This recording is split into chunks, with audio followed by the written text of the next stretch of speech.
We now have the first mugshot ever taken of a former president of the United States.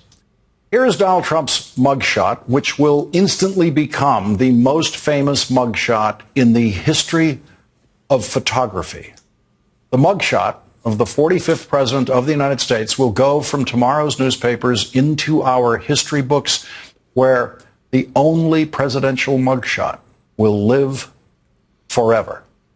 American high school history students will be looking at that photograph for hundreds of years.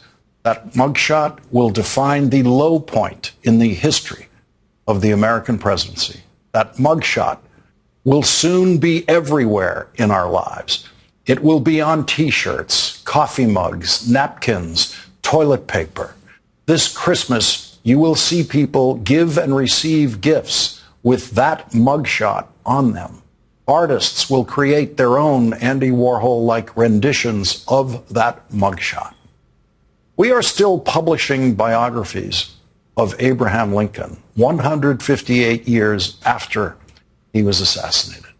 We will still be publishing biographies of Donald Trump 158 years from now and 300 years from now. And each of those books will contain that mugshot.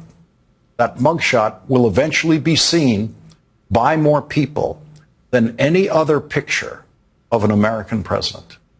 Most of us carry pictures of American presidents in our pockets every day. George Washington on the $1 bill, Abraham Lincoln on the $5 bill. 100 years from now, when we might live in a basically cash-free society when almost all payments are electronic, people will see Donald Trump's mugshot more often than they will see those pictures of George Washington and Abraham Lincoln that we carry in our pockets now. Hundreds of years from now, history students around the world will be staring at that mugshot, staring into the eyes of Donald Trump, and wondering what they see. What they should see is fear. Donald Trump's fear of what can happen in a country where no one is above the law. What they should see is stupidity, the stupidity that made Donald Trump a criminal defendant.